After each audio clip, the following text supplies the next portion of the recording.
Good morning students. DAV ए learning class में आपका स्वागत है। आज हम जिस टॉपिक पे चर्चा करेंगे वो है मेजर प्लेटू ऑफ इंडिया।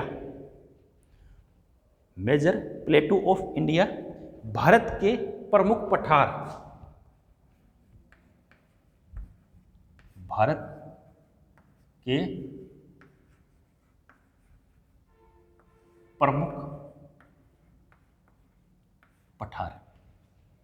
जैसा कि हमने हमारी लास्ट वीडियो में जिस टॉपिक पर चर्चा की, डिस्कशन की, वो था पेनिसोलर प्लेटू, प्रायद्वीपीय पठार। उसे हमने अध्ययन की दृष्टि से दो भाग में डिवाइड किया।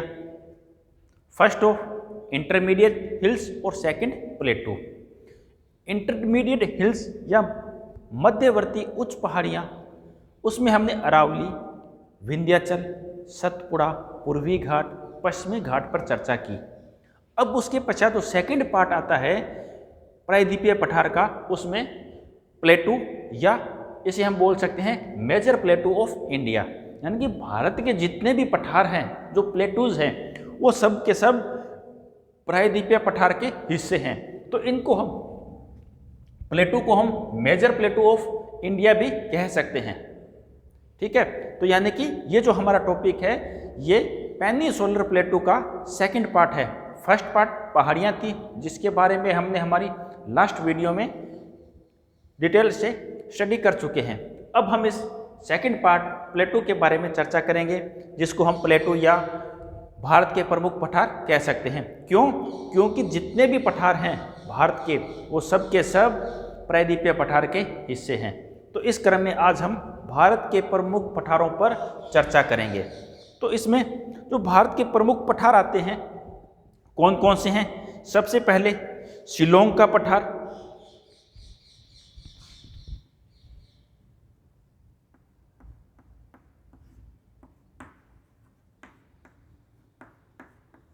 शिलोंग का पठार जो मेघालय में है। उसके पश्चात मालवा का पठार। मालवा के पठार की बात करें तो मालवा का पठार मध्य भारत में लगभग यहां अवस्थित है, मालवा का पठार। और इस पठार के उत्तर में अरावली पर्वत श्रृंखला और दक्षिण में विंध्याचल पर्वत श्रेणी अवस्थित है। मालवा पठार के उत्तर पूर्व में दो पठार और अवस्थित हैं।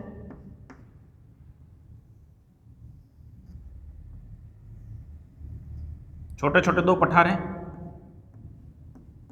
जिनको क्रमशः क्या कहते हैं? बुंदेलखंड और बघेलखंड के पठार। सेकंड बुंदेलखंड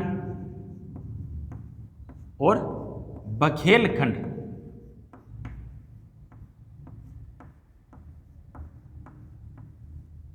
मालवा पठार, बुंदेलखंड पठार, बघेलखंड पठार और शिलोंग का पठार। इसके अलावा जो अन्य नेक्स्ट पठार है उसमें आते हैं छोटा नागपुर का पठार।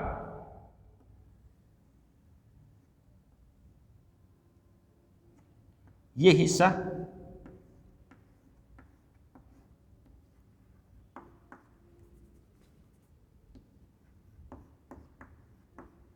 छोटा नागपुर का पठार। उसके बाद दक्कन का पठार और दंडकारण्य पठार।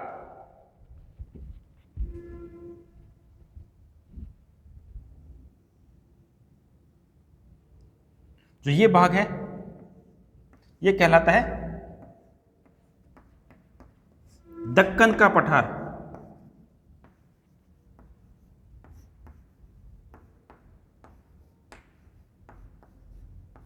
और ये भाग, इनके बीच में छोटा नागपुर पठार और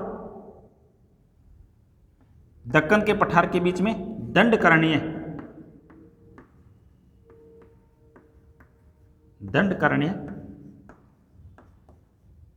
पठार अवस्थित है। तो इस प्रकार जो प्रायद्वीपीय पठार है, प्रायद्वीपीय भाग है, उसके जो प्रमुख पठार हैं कौन कौन से? शिलोंग का पठार, मालवा का पठार, फर्स्ट शिलोंग का पठार, मालवा का पठार, बुंदेलखंड का पठार, बघेलखंड का पठार, छोटा नागपुर का पठार, दंडकारण्य और दक्कन का पठार प्रमुख है। ये भारत के प्रमुख पठार हैं। फर्स्ट मालवा पठार, सेकंड बुंदेलखंड, बघेलखंड, शिलोंग का पठार, छोटा नागपुर का पठार, दंडकारण्य और दक्कन का पठार, ये भारत के प्रमुख पठार हैं और ये सभी के सभी प्रायद्वीपीय भारत के हिस्से हैं या प्रायद्वीपीय पठार के भाग हैं। जैसा कि मैंने आपको बताया कि प्रायद्वीपीय भारत या जो प्रायद्वीपीय पठार है उसमें दो प्रकार की स्थलाकृतियाँ आती है। कौन सी? फर्स्ट मध्यवर्ती पहाड़ियाँ और सेकंड पठार। क्यों? क्योंकि ये भाग उत्तरी भारत के विशाल मैदान से ऊंचा उठा हुआ भूभाग है, इसलिए ये पठारी भाग है और जो भाग शेष बच गया उस पे पहाड़ियाँ अवस्थित है। तो एक बार फिर से मालवा पठार, बुंदेलखंड, बघेलखंड, शिलोंग का पठार, छोटा नागपुर पठार, दंडकारण्य और दक्कन का पठार इसमें प्रमुख आते हैं। तो अब हम इसमें सबसे पहले चर्चा करेंगे जिसका नाम है शिलोंग का पठार। सबसे फर्स्ट शिलोंग का पठार, इस पे हम चर्चा करेंगे। फर्स्ट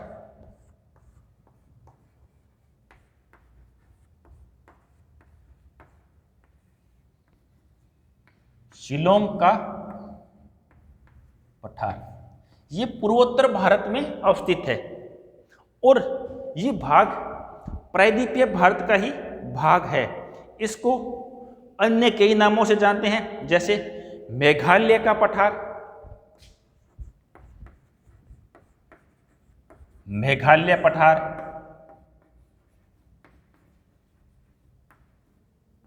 मिक्किर पठार, मेघालय पठार, मिक्किर पठार और कार्बी एंगलोंग पठार, कार्बी एंगलोंग पठार के नाम से भी जानते हैं। शिलोंग का पठार, इसको कई उपनामों से जानते हैं, जैसे मेघालय का पठार, मिक्किर पठार, कार्बी एंगलोंग का पठार, इस नाम से इसे जानते हैं। इस पठार में जो चट्टानें आती है वो आर्कियन समूह की है।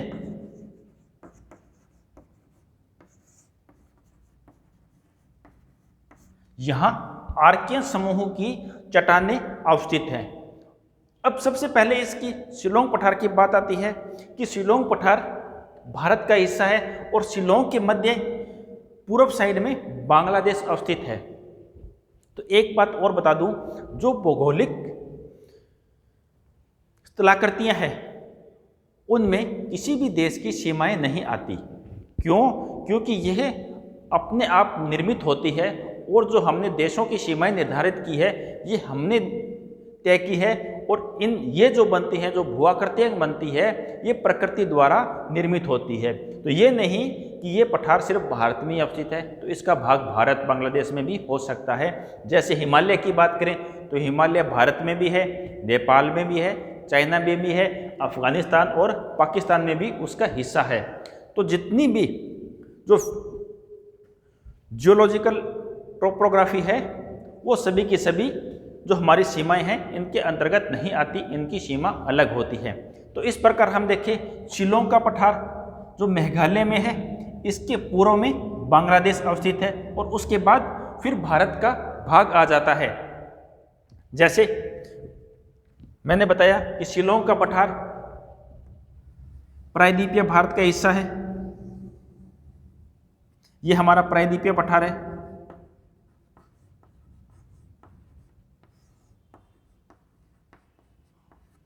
और उसके पश्चात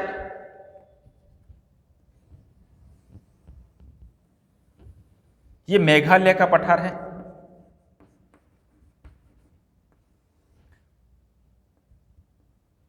मेघालय के पठार पर 3-4 पर्वत श्रेणियां हैं, पहाड़ियां हैं, गारो, खासी, जैंतिया और मिक्कर की पहाड़ियां।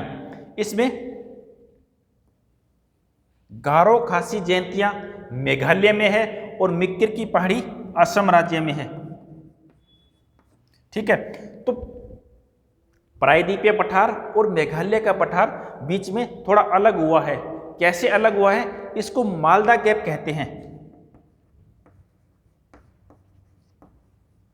मालदा गैप द्वारा एक दूसरे से अलग होता है और यहां जो ये भाग है, इस जगह प्रायद्वीपीय पठार का जो पश्चिमी भाग है, पूर्वी भाग, यहां पहाड़ियां हैं। और कौन सी पहाड़ियां हैं? राजमहल की पहाड़ियां।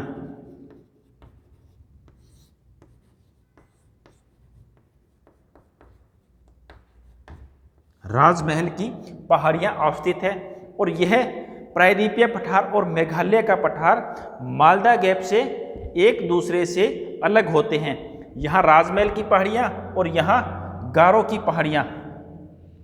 तो इसको मालदा गैप को कहते हैं, राजमहल गारो गैप भी कहा जाता है। इसे राजमहल व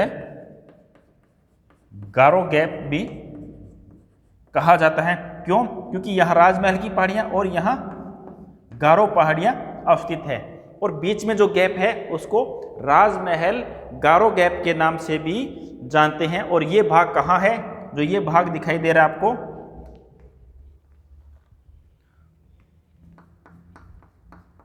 मालदा गैप, राजमहल व गारो गैप, ये बांग्लादेश में अवस्थित है। जैसा कि ये इधर देखो, ये भारत का मैप है। इस जगह राजमहल की पहाड़ियां हैं और यहां इस जगह गारो की पहाड़ियां हैं।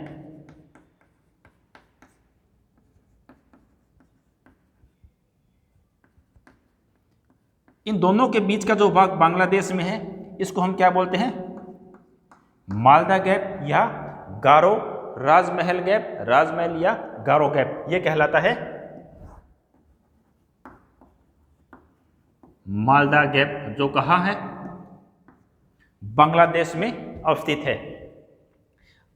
एक बार फिर से रिपीट करता हूं कि मेघालय का पठार प्रायद्वीपीय भारत से मालदा गैप से अलग हुआ है और प्रायद्वीपीय पठार के पश्चिम में राजमहल की पहाड़ियां हैं और मेघालय पठार के पूर्व में गारो पहाड़ियां हैं। तो इन दोनों की वजह से इसको राजमहल गारो गैप भी कहा जाता है। जो बीच का भाग बचा हुआ है, मैदानी भाग है, इसको राजमहल गारो गैप भी कहते हैं, जो बांग्लादेश में अवस्थित है।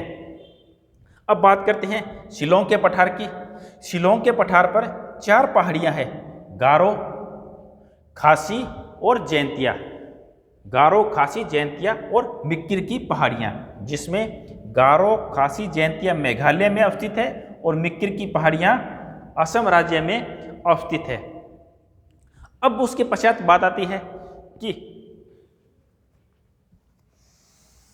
जो शिलोंग का पठार है, यहाँ चूना पत्थर व कोयला संपन्न क्षेत्र है। शिलोंग का पठार चूना पत्थर व कोयले से संपन्न क्षेत्र है।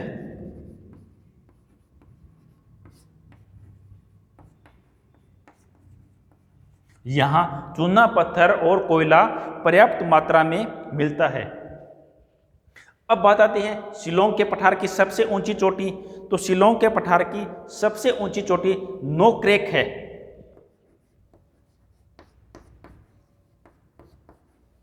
नोक्रेक शिलोंग के पठार की सबसे ऊंची चोटी है, जो गारो पहाड़ियों पर अवस्थित है। गारो पहाड़ियां पर अवस्थित है, गारो पहाड़ी पर अवस्थित है। और यह एक जैव संरक्षित क्षेत्र बना हुआ है बायोस्फीयर रिजर्व, जैव संरक्षित क्षेत्र। शिलोंग के पठार की सबसे ऊंची चोटी है नोकरेक, जो कहाँ है? शिलोंग के पठार पर गारो पहाड़ियों पर अवस्थित है। जैसा कि मैंने बताया, शिलोंग के पठार पर 4 पहाड़ियां हैं, गारो, खासी, जयंतिया और मिकिर पहाड़ी, जिसमें गारो, खासी और जयंतिया मेघालय में है और मिकिर पहाड़ी असम राज्य में अवस्थित है। और नोकरेक जो गारो पहाड़ी पर है, एक बायोस्फीयर रिजर्व है, जैव संरक्षित क्षेत्र बना हुआ है। इसके पश्चात जो विश्व में सर्वाधिक बरसात होती है वो मासिनराम क्षेत्र भी शिलोंग के पठार पर अवस्थित है। विश्व में सर्वाधिक बरसात कहाँ होती है? इंपॉर्टेंट क्वेश्चन है।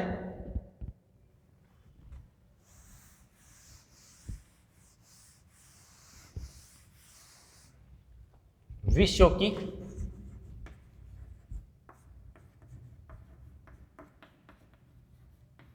सर्वाधिक वर्षा मासिनराम में होती है, मौसिनराम में होती है। और उसके अलावा चेरापूंजी द्वितीय स्थान है। यहाँ लगभग जो वर्षा रिकॉर्ड गई है 1141 सेंटीमीटर वार्षिक वर्षा रिकॉर्ड की गई है। तो यहाँ सर्वाधिक वर्षा होने की क्या कारण है कि यहाँ की जो पहाड़ियाँ हैं गारो, खासी और जयंतिया, इनकी आकृति कीपानुमा है। गारो, खासी व जयंतिया पहाड़ियाँ, जिनकी आकृति क्या है? कीपाकार। और इस कीपाकार होने की वजह से जो मानसूनी हवाएं हैं वो इनमें प्रवेश तो कर जाती है, लेकिन वो इन पहाड़ियों से बाहर नहीं निकल सकती और वहीं घूमती रहती है और वहाँ वर्षा करवाती रहती है। इस वजह से इस क्षेत्र में सर्वाधिक बरसात होती है। और जो क्षेत्र विशेष जहाँ विश्व की सबसे अधिक बरसात होती है वो है मासिनराम, और उसके पश्चात जो सेकंड है वो है चेरापूंजी, जहाँ विश्व की द्वितीय सबसे अधिक बरसात होती है। अधिक बरसात होने का रीज़न कि यहाँ जो पहाड़ियाँ हैं गारो, खासी और जयंतिया, ये पहाड़ियाँ कीपाकार में हैं, जिस वजह से मानसूनी हवाएं इसमें प्रवेश तो करती है लेकिन यहाँ से बाहर नहीं निकल सकती और अंदर ही वर्षा करवाती रहती है। तो ये थी शिलोंग का पठार। अब उसके पश्चात आता है सेकंड, मालवा का पठार।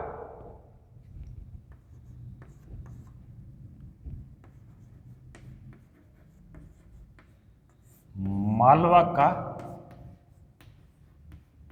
पठार 2 नंबर ये दिखाई दे रहा है आपको, मालवा का पठार। मालवा का पठार के उत्तर में अरावली तथा दक्षिण में विंध्याचल पर्वत श्रृंखला स्थित है। इसके उत्तर में अरावली, जैसे ये मालवा पठार है, इसके उत्तर में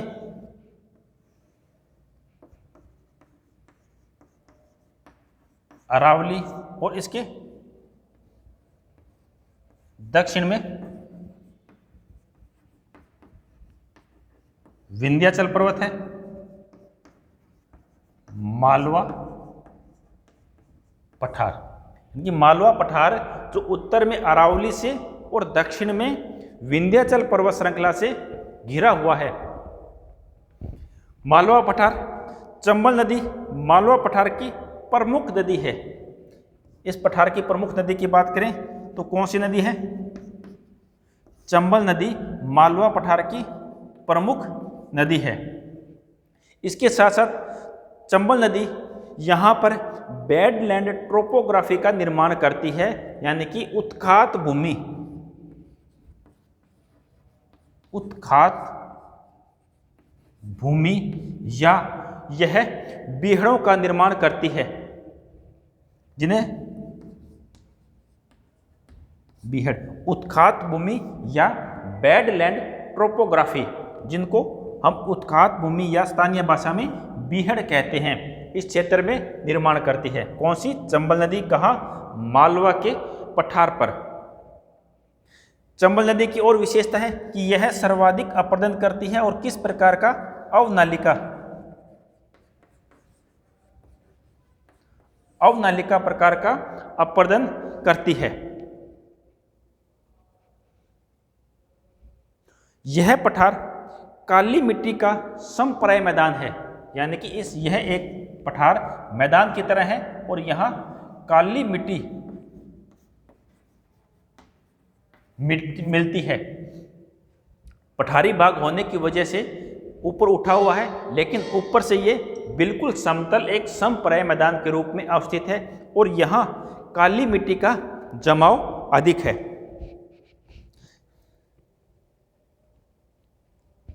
इस पठार का, जैसे मैंने आपको बताया, अरावली उत्तर में, दक्षिण में विंध्याचल और पूर्वी सीमा बुंदेलखंड पठार से निर्मित होती है। इसके पूर्व में जो पठार है वो है बुंदेलखंड, उत्तर में अरावली, दक्षिण में विंध्याचल, पूर्व में बुंदेलखंड इसकी सीमा का निर्धारण करती है। इस पठार के ढाल की बात करें तो इसका जो ढाल है वो गंगा नदी की घाटी की तरफ है।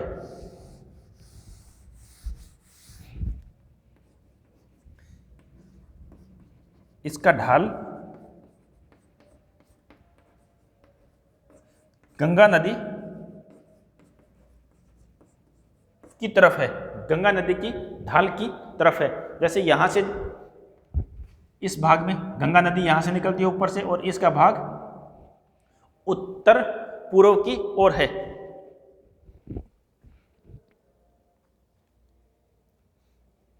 इस पठार में बेतवा, पार्वती, काली सिंध और चंबल नदी प्रवाहित होती है। यहाँ बेतवा,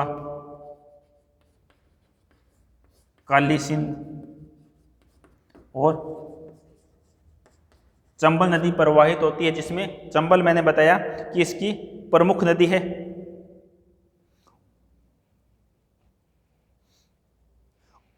इस पठार की एक और विशेषता है, यह उर्मिल मैदान के रूप में है। उर्मिल मैदान के रूप में है, या इसको हम कह सकते हैं रोलिंग प्लान्स, जिसमें कहीं कहीं चपटी पहाड़ियां स्थित है।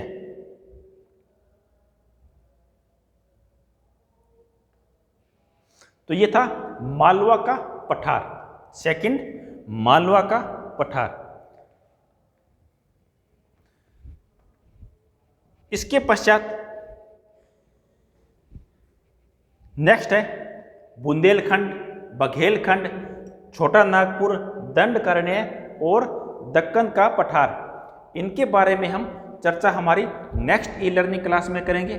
आज के लिए इतना ही। तो आज हमारा जो टॉपिक जिस पे हम चर्चा कर रहे थे वो था प्रायद्वीपीय पठार का के सेकंड पार्ट प्लेटू, या उसे हम कह सकते हैं, क्यों?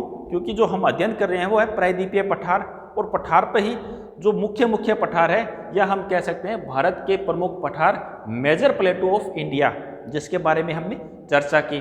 तो कौन कौन से हैं?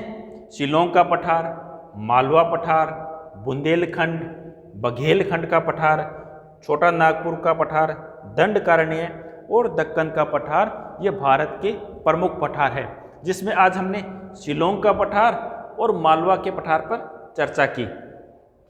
इसके अलावा जो शेष बचे पठार हैं, प्लेटूज हैं, उनके बारे में हम हमारी जो डिटेल स्टडी है नेक्स्ट ई लर्निंग क्लास में करेंगे। आज के लिए इतना ही। धन्यवाद।